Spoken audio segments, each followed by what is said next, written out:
sahabat Nabi Muhammad Shallallahu Alaihi Wasallam adalah.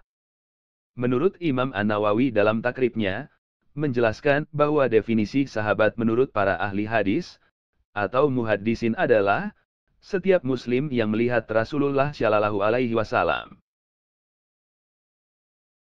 Imam As-Suyuti memberikan definisi sendiri yang dianggapnya lebih pas daripada definisi yang diberikan An-Nawawi, adalah setiap orang yang bertemu dengan Rasulullah Shallallahu Alaihi Wasallam dalam keadaan muslim dan meninggal juga dalam keadaan muslim.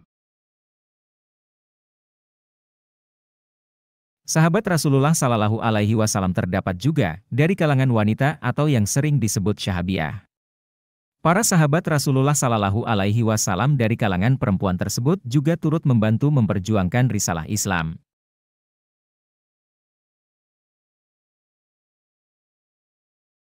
Berikut dirangkum 10 nama sahabat perempuan Rasulullah Sallallahu Alaihi Wasallam yang jarang dikenal namun memiliki andil cukup besar dalam menyiarkan dan memperjuangkan agama Islam.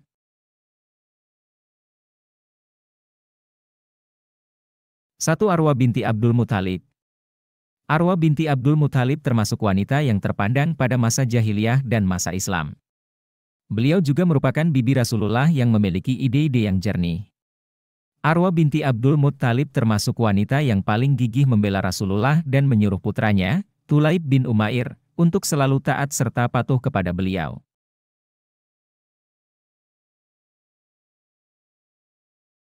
Arwa, lahir di Makkah sekitar tahun 560 Masehi. Ia merupakan putri Abdul Muthalib ibn Hashim dan Fatimah binti Amr yang berasal dari suku Mahzum, suku Quraisy. Suami pertama Arwa adalah Umair ibn Wah. Dari hasil pernikahannya, dianugerahi seorang putra bernama Tulaib bin Umair. Suami keduanya adalah Arta ibn Sarahbil ibn Hashim. Dari suami yang kedua beliau dikaruniai seorang anak perempuan bernama Fatimah. Arwa merupakan tokoh perempuan terkemuka dalam sejarah Islam. Ia masuk Islam di Makkah dan ikut hijrah ke Madinah.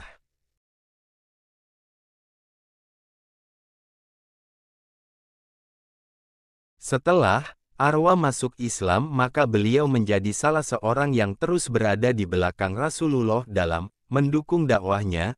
Ia bahkan mengajak anaknya untuk membantu Rasulullah dan mengerjakan apa yang diajarkan.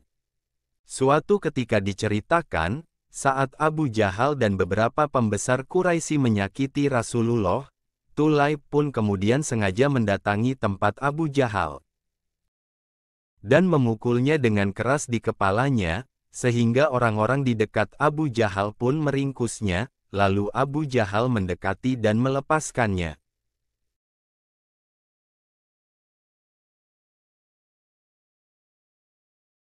Atas tindakan Tulaib, orang-orang dekat Abu Jahal kemudian berkata kepada Arwa,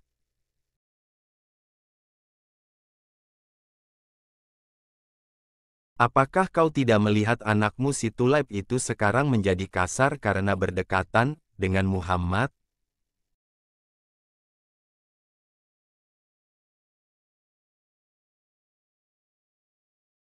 Dijawab oleh Arwa, "Aku melihat bahwa beberapa hari ini dia semakin baik setelah dia mengisi harinya dengan selalu membela sepupunya Muhammad.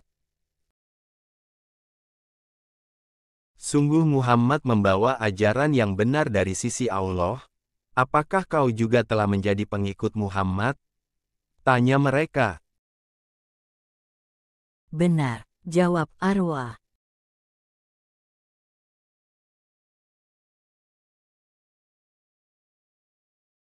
Mendengar pengakuan Arwa yang juga memeluk Islam, mereka kemudian memberitahu Abu Lahab. Abu Lahab pun segera menemui Arwa dan berkata, "Sungguh mengherankan dirimu ini, hai Arwa, mengapa kau menjadi pengikut Muhammad dan kau tinggalkan agama Abdul Muthalib?" Mendengar perkataan Abu Lahab,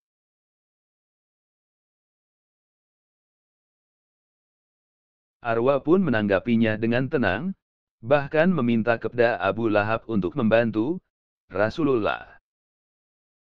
Memang seperti itulah keadaannya, kata Arwa.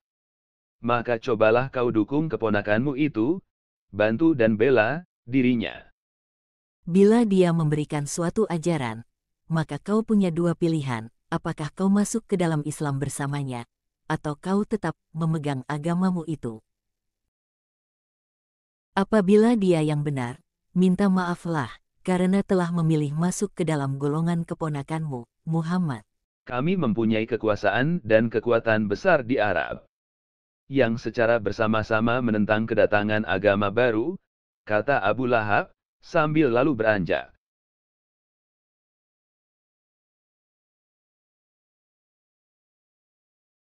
Jawaban-jawaban Arwa atas tekanan yang dilontarkan dari Abu Jahal, Abu Lahab dan pembesar Quraisy tidak membuat dirinya mundur dalam membantu Rasulullah Sallallahu Alaihi Wasallam. Ia juga sangat sedih ketika Rasulullah meninggal dunia. Dia bahkan membuatkan sebuah puisi atas kematiannya. Berikut kutipan puisi yang ditulis Arwa. Wahai Rasulullah, bukankah kau harapan kami? Kehadiranmu bagi kami adalah kebaikan. Dan jangan kau biarkan menjadi kering setiap detak jantungku. Hanya mengingatmu, Muhammad, dan betapa kesedihan menahan, rindu terkumpul dalam diriku setelah kau tiada, wahai Nabi.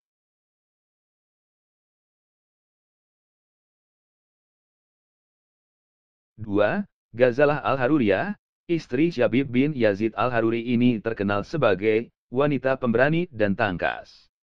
Beliau ikut berperang dalam beberapa kali pertempuran, sebagaimana pejuang Islam lainnya. Terdapat sebuah cerita populer tentang dirinya, yaitu larinya Hajjaj karena tidak mampu menghadapinya dalam sebuah pertempuran. Ghazalah Al-Haruriyah, wafat 77 Hijriah.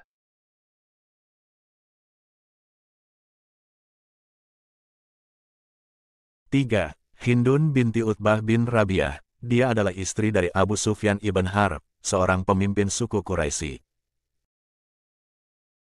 Sahabat wanita ini dari suku Quraisy yang terkenal dengan kelantangan suaranya, serta mencetuskan ide-ide yang gemilang. Ia juga mahir dalam berorator. Sebelum masuk Islam, Hindun sering membangkitkan semangat kaum musyrikin untuk menghantam kaum muslimin.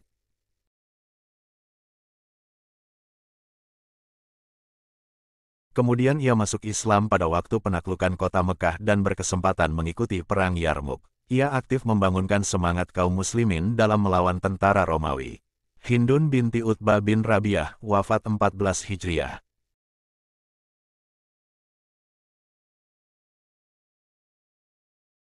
4. Juwairiyah binti Harits bin Abi Dirar. Beliau dilahirkan 14 tahun sebelum hijrah. Dia tumbuh dan berkembang dalam kehidupan bangsawan, yang penuh dengan kemewahan. Juwairiyah adalah istri Nabi Muhammad Sallallahu Alaihi Wasallam yang dinikahi, setelah beliau menaklukkan kota Makkah pada tahun 630 Masehi. Sebelumnya, Juwairiyah adalah seorang tawanan perang yang dibawa oleh pasukan Muslim setelah Perang Banu Mustalik. Namun, Nabi Muhammad membebaskannya dan menawarkan untuk menikahinya, yang diterima oleh Juwairiyah. Pernikahan ini juga membantu menguatkan hubungan antara suku Bani Mustalik dan umat Islam. Juwairiyah dikenal sebagai salah satu istri Nabi yang saleh dan bijaksana. Juwairiyah wafat pada bulan Rabiul Awal tahun 50 Hijriah, pada masa kekhalifahan Muawiyah bin Abu Sufyan, dalam usia 70 tahun. Dia dikuburkan di Baqi, bersebelahan dengan kuburan para istri Rasulullah Sallallahu Alaihi Wasallam yang lain. Marwan bin Hakam, gubernur Madinah pada saat itu, beliaulah yang mensalatkan jenazahnya. 5. Haulah binti Azwar al-Asadi. Haulah adalah sosok mujahidah dan wanita pemberani mirip dengan Khalid bin Walid dalam aktivitas kemiliterannya. Namanya lekat dengan sejarah penaklukan negeri-negeri Syam. Ia juga pandai bersyair yang melukiskan tentang kemuliaan dan kemegahan Khawlah binti Aswar al-Asadi wafat tahun 35 Hijriah. 6. Laila al-Ghifariyah, sahabat perempuan Nabi yang terpandang ini sering mengikuti Rasulullah ke medan perang untuk mengobati pejuang yang sakit dan terluka.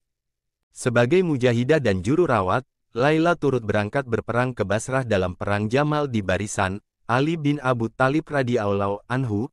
Laila al-Ghifariyah wafat tahun 40 Hijriah. 7. Muwazzah binti Abdullah al-Adawiyah. Muwazzah al-Adawiyah perempuan ahli ibadah di zaman tabi'in. Ia ditinggal mati suaminya yang wafat di medan perang. Ia hidup sendiri hingga wafat pada usia 83 tahun. Muwazzah adalah pakar hadis yang banyak meriwayatkan hadis dari Aisyah radhiyallahu anha dan Ali bin Abu Thalib. Dia termasuk perawi yang terpercaya yang mencapai tingkat sikah dan hujah dalam ilmu hadis. 8. Qatilah binti Harits bin Kaldah. Qatilah adalah seorang penyair wanita yang juga saudara kandung kisah An-Nadar ibnul Harits, yang menentang dakwah Islam dan sering menghalang-halangi orang yang ingin menemui Nabi. Setelah masuk Islam, Qatilah banyak meriwayatkan hadis-hadis dari Rasulullah.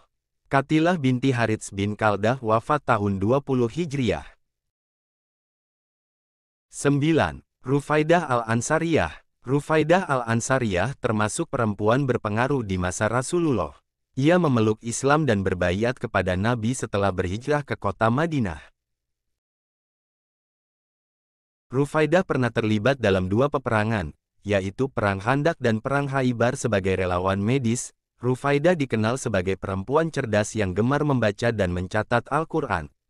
Beliau berasal dari keluarga terpandang yang kaya raya. Semenjak masuk Islam, harta kekayaannya banyak didermakan untuk membantu perjuangan Rasulullah. 10. Sifah binti Abdullah al-Adawiyah al-Qurasyiyah. Sahabat perempuan Nabi ini adalah seorang yang terkemuka. Pada zaman jahiliyah, Sifah sudah pandai baca dan tulis. Usai masuk Islam, ia mengajari istri Rasulullah, Hafsah binti Umar untuk baca. Rasulullah memberikan kepadanya sebuah rumah di Madinah. Bahkan disebutkan, Umar bin Khattab selalu mengutamakan pendapatnya. Sifah binti Abdullah al-Adawiyah al-Qurasyiyah wafat tahun 20 Hijriah.